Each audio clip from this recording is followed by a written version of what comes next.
and so forth? It was pretty good. Basketball-wise, I think we went a few days, 2 days. Gave us some time to work on some things to get better at. Thought we had productive days. It's good where we don't have anything else on the plate, where we can really come back and go two times in a day and get some real work done. Kenny, What how do you? What was the team schedule? Say that again? What was the team schedule during the 2-week break? So we would go at 10:30, go for a couple hours, come back. Typically, that was probably a defensive day in the morning, and come back and scrimmage and play more or do offensive stuff in the evening. Can you go back to the last game? How long did the guys get a break for themselves, and how much does that mentally help them moving forward and coming back? They left for 3 or 4 days, 3 days, I think, came back, broke down the Kentucky game. When we look at it and broke it down, initially I thought it was a 10-minute spurt where we were good. It was actually more than that. There was a 3 or 4 minute at the end of the half where we just fell apart, made bad decisions, and they got a big lead off our mistakes. Does that break mentally refresh guys? Do you see Oh, that yeah, over the yeah. course of time? No question. I think for us to know there are segments in a game or periods in the game where we're really good. We got to be more consistent. And for them to see it, then to step away from it, come back, address it, practice that way, trying to be more consistent, trying to fix the mistakes that we make. I thought they did a good job of that. Yeah. Did you kind of set any areas to focus on specifically during the break, given the extra time, or and then also were there any areas you saw the team take some big strides during that stretch? Obviously, we shot selection, sharing the ball. There are segments or periods during the game where one guy tries to take over and we get unforced turnovers or bad shots. The more we pass the ball to each other, the better we look as a team. The more that we're connected defensively and in the gaps and helping each other, the more we look like a team, a winning team. When you look at Virginia, obviously they're one of those teams that certainly lives and dies by their defense, and they're I think they're number 2 right now in scoring defense. When you look at them, how much of a challenge will it be to face that difficult defense they play? It's great because, everything that I've been talking about from day one with this team is geared toward teams like this, where it won't be one pass and a shot. You penetrate that ball, they're going to collapse. They play a pack line defense, and they force you, even run at you at times, multiple guys, to make you pass the ball. If you don't, you're probably going to get turnovers or layups.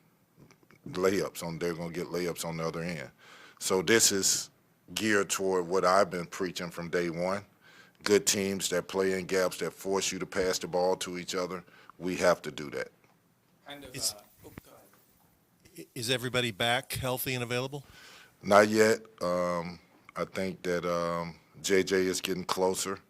The funny thing about JJ is nobody's really talked about the 10 points and 5 rebounds that he's brought to this team, and we need him back, but he's been working hard to get back, and he's pretty close, I think.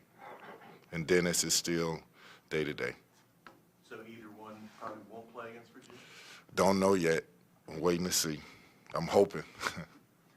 Notre Dame scored a bunch of points off Virginia. I don't know the last time anybody scored that many points. You watched that game, I'm sure. What did you see out of Virginia that game? I just saw Notre Dame made a bunch of jump shots. Some were contested.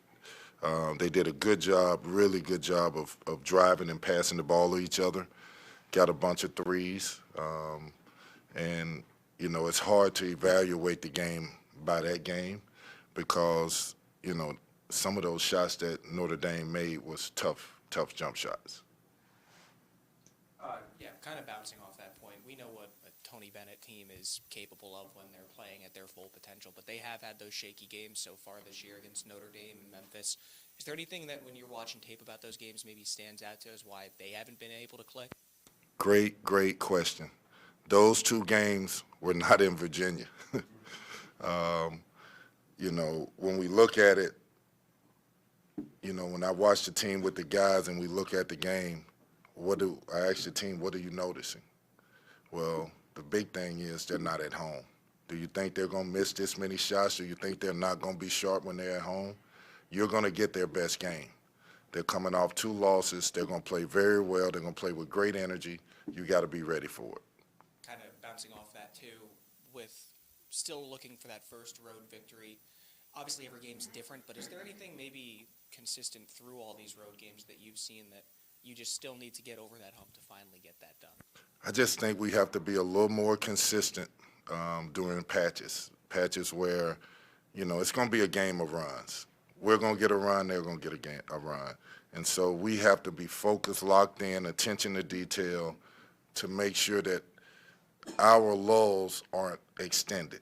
That gives them a 8-0 run, a 10-0 run.